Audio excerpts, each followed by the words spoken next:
మీ అందరూ చూస్తుంటే నాకు ఆనందం అనిపిస్తున్నది. నేను చెప్పే చిన్న వాక్యం ఇక్కడ ముందు సాక్షి ఏంటిదంటే, అంతమంది దైవజనులు ఇండియాకి వచ్చి అక్కడ ఉన్నది చెప్తారు, అక్కడ విషయాలు చెప్తారు. కానీ నేను ఇక్కడ ఉండి రక్షించబడిన వ్యక్తిని. ఆమేన్. నేను ఒక హిందువుగా 1980లో అబుదాబికి వచ్చాను. ఆగస్టు 17 తారీఖున బాగా గుర్తుంది. నాలో ఉన్నటువంటి అన్వేషణ ఏం చేసిందంటే దేవుని దగ్గర తీసుకొచ్చింది. దేవుని కలుసుకోవడానికి దేవుడు సహాయం చేశాడు. ఇక్కడనే అబుదాబి అమెరికన్ ఎవాంజలికల్ చర్చ్లో నేకురి బాబురావు గారు, మరి చిట్టిబాబు, కొంతమంది పెద్దలు అప్పుడు మాతో ఉన్నవాళ్ళు ఉండ్రి. వాళ్ళందరి ఆధ్వర్యంలో మేము బైబిల్ క్లాసులు నేర్చుకున్నాం. ఇక్కడ ఆత్మీయంగా ఎదిగిన తర్వాతనే నేను ఇండియాకు 86లో వెళ్ళాను. అంటే యేసు ప్రభు లేకుండా జీవితం కొన్ని సంవత్సరాలు, యేసు ప్రభుతో ఉన్న జీవితం కొన్ని సంవత్సరాలు. ఆఖరికి నేను ఇండియాకి వెళ్ళిన దేంతో అంటే with this Bible. I could not carry the money and not balance in the bank, but this is the word I taken to the India. ఎందుకంటే నేను ఇక్కడ యేసును నమ్మిన తర్వాత ఏం లేదంటే నా కంపెనీ ఫెయిల్ అయిపోయింది. నాకు ఎన్ఓసి లేదు అప్పుడు, ఇప్పుడు రూల్ అప్పుడు లేవు. మరి నా కంపెనీ నాకు ఎన్ఓసి ఇచ్చినట్టు ఈ రోజు కూడా నేను ఎక్కువ అందుకోవచ్చు.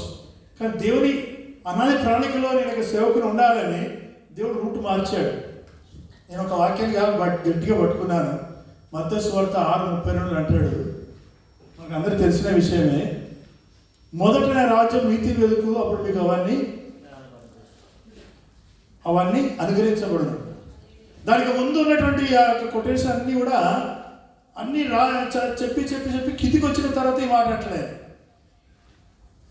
ఆ ఇంగ్లీష్లో చాలా మంచిగా అనిపిస్తుంది. Seek is kingdom rightness then all thing added in side. కనుక అది నేను 82లోనే క్యాచ్ చేశాను. అంటే 40 ఏళ్ళ నుండి కూడా నేను నా జీవితంలో ప్రతి దినం కూడా ఆయన వెతుకుతూ వస్తూనే ఉన్నాను. ఈరోజు మీ దగ్గరికి రావడానికి వరకు నేను శుక్రవారం నాడు I fast and pray to the God. Amen. I didn't came into ordinary. I came with the Holy Spirit of God guidance. Amen. Hallelujah. అందుకే నేను సతమత అయిపోయాను. నేను మీకు విషయం చెప్పాలా, నేను ఈ చర్చికి అనుకోలేకపోయాను. అబుదాబి దిగిన తర్వాత బస్ స్టాండ్లో అమ్మగారు చెప్తున్నది 45 బస్ ఎక్కాలని, ఎక్కడ తప్పలేదు. చుట్టూ తిరిగాను, ఆటో పట్టుకుంటే ట్యాక్సీ పట్టుకుంటే ఎక్కడ తీసుకువెళ్తాడో తెలియదు. అది నేను గౌరవపడిపోయాను. తర్వాత మరి సంపత్ కుమార్ గారు వచ్చారు, నన్ను తీసుకొచ్చారు. ఏదని కానీ ఒకటి మనం కనుక్కోవాలంటే ఇంకొకరు మనకు సహాయం కావాలి. కనుక అలాగనే మరి ఈరోజు మీ మధ్యలో ఉండడం నాకు సంతోషం. మరి ఇంతకుముందు ఆగస్టు నెలలో, సెప్టెంబర్లో పాస్టర్ సోయల్ రాజా, ప్రియాంక రాజా వాళ్ళు వచ్చారు. ఇక్కడ గడిపారు 4 రోజులు మీ దగ్గర. ప్రియాంక రాజా సొంత మా కజిన్ వాళ్ళ కూతురు. అట్లా మాకు వాళ్ళకు బంధుత్వం ఉంది. మరి సోయల్ రాజు కూడా మాకు చాలా మంచి బంధువు. ఈ విధంగా వాళ్ళు చెప్పారు, అంకుల్ మీరు వెళ్ళిన తర్వాత అక్కడ కలవండి అని. కానీ సమయంలో మరి పాస్టర్ గారు లేరు. అయినప్పుడే పాస్టర్ గారు మమ్మల్ని ప్రేమతో ఆహ్వానించింది. ఆమెకు నిండు వందనాలు. హల్లెలూయా. ఎందుకంటే నేను చివరి ఈ ఆదివారం అని అనుకున్నా, ఎక్కడికి వెళ్ళాలి, ఏం చెప్పాలనేది నేను శుక్రవారం నుండి దేవుడి దగ్గర కూర్చున్నాను. చూడండి ఒకసారి సామెతల గ్రంథం చదువుకున్నాను.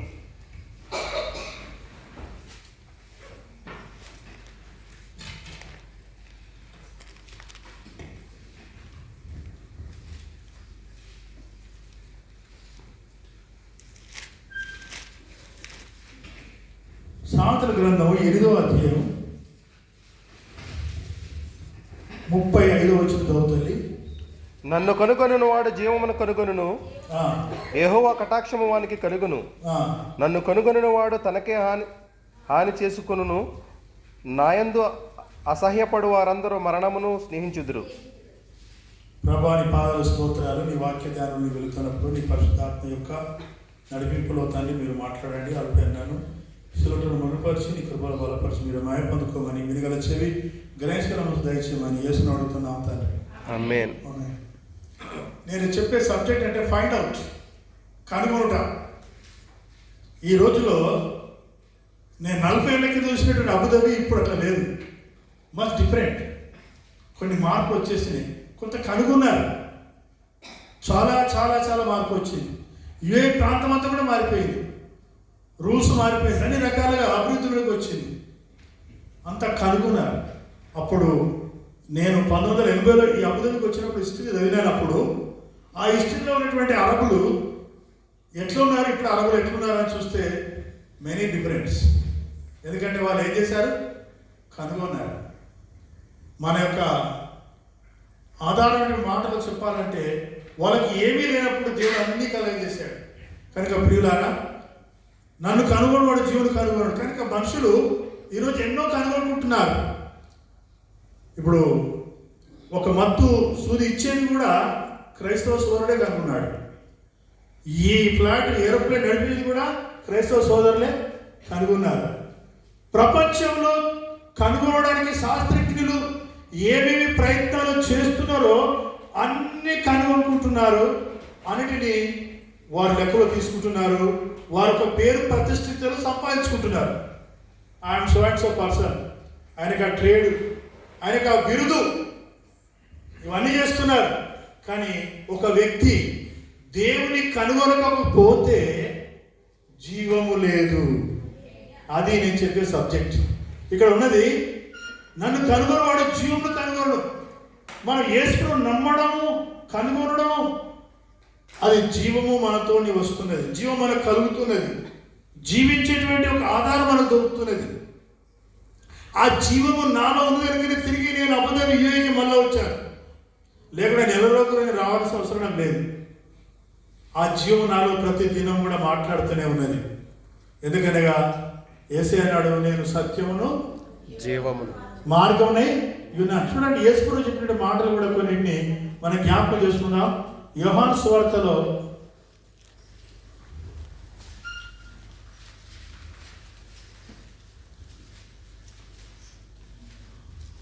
5వ అధ్యాయం 24 వచనం ద్వారా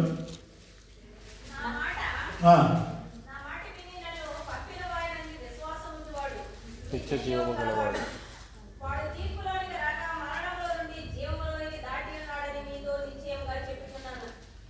ఆమేన్.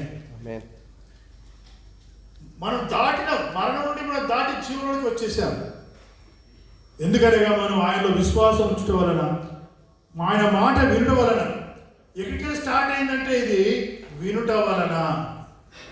వినుట విశ్వాసము కలుగును. వినుట వల్ల ఏం జరుగుతుంది? విశ్వాసం కలుగుతుంది. నేను మా ఊళ్ళో ఏం చెప్తా అంటే, వినుట వలన విశ్వాసం కలుగును, తినటం వలన బలం వచ్చును. తినకపోతే బలం ఉండదు, వినకపోతే విశ్వాసం ఉండదు. కనుక దేవుని మాట విని ఆయన పంపిన వాడు విశ్వాసం ఉంచువాడు నిత్య జీవము గలవాడు. ఈ జీవము ఏంటి తల్లి? నిత్య జీవము, ఎటర్నల్. అంటే శరీరంతో ఉన్నప్పుడు ఇక్కడ ఉంటాము, శరీరం వదిలిపోయిన తర్వాత అక్కడ ఉంటాము నిత్యత్వంలో. మా ఊర్లలో నేను ఒకసారి తిరుగుతున్నప్పుడు ఒకరి ఇంటికి వెళ్ళాను. ఏమైంది అంటే, సార్ చచ్చిపోయిండు, చచ్చిపోయిండు, చచ్చిండు పోయిండు. ఏం చచ్చింది ఏం పోయింది నీకు తెలుసా? ఏం చచ్చింది ఏమైంది తెలుసా? ఏమో సార్ నాకు తెలియదు. నేను చెప్పాలని వింటామంటే అవును సార్ అని. సచ్చింది శరీరము, పోయింది ఆత్మ. సచ్చిన శరీరం, శరీరానికి మరణం ఉన్నది కానీ జీవానికి మరణం లేదు. కనుక ఆ లాజరు కురుపులతో జీవించి దరిద్రంగా ఉండి హీనంగా బ్రతికినప్పుడు కూడా ఆయన శరీరం కుళ్ళిపోయి అక్కడ ఏమైందో లేదు కానీ ఆయన ఆత్మను మాత్రము దేవుడిలోంచి తీసుకొని పోయినారు. ఆయన జీవము, ఆయనలో దేవుడు పెట్టిన జీవము, అది దేవుడి దగ్గరికి తీసుకెళ్ళడానికి దేవతలు వచ్చారు, వెల్కమ్ చెప్పారు ఆయన. అదే ధనవంతుడు అట్టాసంగా బ్రతికాడు, పాతాలో చొరబడ్డాడు. ఆయన దేహాన్ని వారు ఎంతో అట్టాసంగా పాతిపెట్టారు. ప్రియులారా, దేవుని నమ్ముకోవడంలో మనకున్నటువంటి ఆ జీవము, దాని విలువ మనకు చాలా విలువైనది. దాన్ని మనం ఎట్టి పరిస్థితుల్లో దేంతో లెక్క కట్టలేము. ఇంకొక మాట కూడా యేసుప్రభువు వారు చెప్పాడు, చూడండి దయచేసి. ఇదే 8వ అధ్యాయంలో 40వ వచనం అవుతుంది. సారీ 5వ అధ్యాయంలో 40వ వచనం. అయితే మీకు జీవము కలిగినట్లు ఆ, మీరు నా యొద్దకు రానొల్లరు. నేను మనుషుల వలన మహిమ పొందవాడను కాను. నేను మిమ్మును ఎరుగుదును. దేవుని ప్రేమ మీలో లేదు. నేను నా తండ్రి నామమును వచ్చి ఉన్నాను. మీరు నన్ను అంగీకరింపరు. మరి ఒకడు తన నామమును వచ్చిన ఎడల వానిని అంగీకరింతురు. అద్వితీయ దేవుని వలన వచ్చు మెప్పు కొరకు ఒకని వలన ఒకడు మెప్పు పొందుచున్న మీరు ఎలాగూ నమ్మగలరు? నేను తండ్రి యొద్ద మీ మీద నేరము మోపుదునని తలంచుకుడి. చాలే. అయితే మీరు కొంత జీవము కలిగినట్లుగా మీరు నా ఎందుకు రానుల్లరు. కొంతమంది రస్తలే, కొంతమంది ఎంత మొండి ఉంటారంటే అంత మొండి ఉంటారు. నాకు ఒక వ్యక్తి గురించి చెప్పాల్సిన ఏంటంటే, ఆయన ఇక్కడ ఉన్నప్పుడు వాక్యం విన్నాడు, దేవుని గురించి తెలుసుకున్నాడు, కానీ రక్షించబడడానికి ఎట్టి పరిస్థితులు కూడా ముందుకు రాలేదు. ఆ వ్యక్తి 30 ఏళ్ళ తర్వాత మళ్ళీ ఊర్లో కలిశాడు. అప్పుడు కూడా అంటున్నాడు, సార్ నేను నమ్ముతాను కానీ బాప్తిస్మం తీసుకోను. అది ఆయన యొక్క పాలసీ. కానీ బైబిల్ ఏం చెప్తుందయ్యా? నమ్మి బాప్తిస్మం పొందినవాడు రక్షించబడును. కానీ కొంతమంది నమ్మరు, వాళ్ళకి అవసరం లేదు. దీనికి నేనేం తెలుసుకున్నా అంటే, యేసయ్య చెప్పాడు, నా గొర్రె నా స్వరం విను, నా గొర్రె గొర్రె వచ్చింది అంటాడు. కనుక నేను కూడా చిన్నప్పటి నుండి, ఈ పాప అంతా ఏజ్ అప్పటి నుండి నాకు అన్వేషణ ఉన్నది. దేవుడు ఎవరు, ఎట్లుండాలి దేవుడు, ఈ ఆకాశం ఎందుకు ఇంత ఎత్తున ఉన్నది, ఈ గుట్టలు ఎట్లా పుట్టినాయి, ఈ ఈ యొక్క చెట్టుకు రంగు ఆకుపచ్చగా ఎందుకున్నది, ఇవన్నీ నాలో అన్వేషణ కనుగొనడానికి నేను ప్రయత్నం చేస్తున్నా. దానికి బదులుగా నేను లోపల కలిసిపోతున్నా, అన్నిట్లో నేను మునిగి తేలుతున్నా. అయినా నాలో ఆ యొక్క ఆలోచన పోలేదు. చివరికి నేను ఎన్నో పునాది తీసుకోవడానికి ఎట్లయితే ఇల్లుకు అవసరమో అన్ని గ్రంథాలు చదవడం మొదలుపెట్టాను. ఏ గ్రంథంలో కూడా పునాది కనబడతలేదు, సృష్టి ఆరంభం కనబడతలేదు, స్త్రీ పురుషుల యొక్క నిర్మాణం కనబడతలేదు. వదిలిపెట్టేసాం. అబుదాబి వచ్చాం, 80లో లగ్జరీగా జీవించాం. దట్ ఎంగేజ్ ఒక 20-22 ఏళ్ళు. అప్పుడు హాయిగా నేను బతుకుతున్నా, కానీ నాలో ఉన్నటువంటి ఆశ చావలేదు. అది నన్ను ఇక్కడికి వెళ్ళి ఫుజేరా తీసుకెళ్ళింది. ఆ ఫుజేరాలో కూడా దేవుడు నన్ను వదిలిపెట్టలే. అక్కడ దేవుడు నన్ను పట్టుకున్నాడు. దేవునికి స్తోత్రం. కనుక మొట్టమొదటిసారిగా మనం బైబిల్ చదువుతున్నప్పుడు దేవుడు ఆది భూమాకాశములను ఎప్పుడైతే ఈ బైబిల్ నాకు దొరికిందో ఆ మొదటి స్టెప్, ఆది అందు దేవుడు భూమాన్ని సృష్టించిన మాట చదివిన తర్వాత నా వెనుకకు పోయి అన్ని నేను వెతుకుతున్నట్టు కనబడుతున్నాయి. వెంటనే నేను night and day I read the Bible at the same place. ఆమేన్. ఆ తర్వాత అబుదాబికి రావడం, బైబుల్ స్టడీలో మేము జాయిన్ అవ్వడం, ఇండియా మొత్తం మర్చిపోయాం, లోకమంతా మర్చిపోయాం, ఒక బైబిల్ మాత్రమే పట్టుకున్నాను. నాకు ఈ రోజు వరకు ఉన్న అలవాటు ఏంటిదంటే, ఏదైనా వాక్యం దొరకలేదనుకో దాన్ని వెతికి వెతికి వెతికి దాన్ని పట్టుకున్నప్పుడే నాకు సంతోషం, దాన్ని కనుగొన్నప్పుడే నాకు ఆనందం, దాన్ని విన్నప్పుడే నాకు. ఎందుకంటే మీరు కొత్తగా నమ్మినప్పుడు జరిగేది ఎందుకు వెతికేనా, అరే డేట్ బై ఈ వాక్యాన్ని దొరికితే చెప్తావని ఇంకొకరు వచ్చాడు. ఆ బైబిల్ క్లాసులు కూడా డేట్ బై చెప్పు బై, నువ్వు ఏం చెప్తావు. ఇట్లా నాకు అది అభ్యాసం అయిపోయింది ఈ అబుదాబి నుండి. ఆ అభ్యాసం నన్ను ఇండియా తీసుకెళ్ళిన తర్వాత కూడా అదే లైన్లో నేను నడుస్తూనే ఉన్నాను.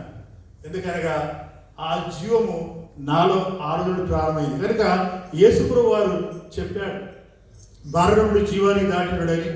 ఇంకొక మాట చెప్పి నేను ముగిస్తాను, ఎందుకంటే టైం ఎక్కువ లేదన్నాడు. 5:30. ఓకే, చూడండి సామెతల గ్రంథంలో నుండి ఇంకొక మాట 4వ అధ్యాయంలో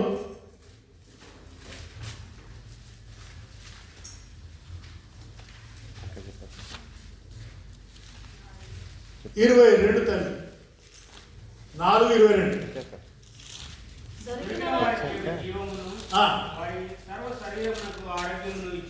ఆమేన్ ఆమేన్. దొరికిన వారికి అమ్మా ఏం దొరికింది మీకు? కొన్నిసార్లు మనం వింటాం, ఆ ఊర్లో లక్క బిందు దొరికాడు, ఒకేసారి ధనవంతుడు అయిపోయాడు. మా కరీంనగర్ జిల్లాలో కెనాలు కట్టుతున్న సమయంలో ఒకరు డబ్బు దొరికింది, ఆయన దాచుకొని కొద్ది రోజులకు గొప్ప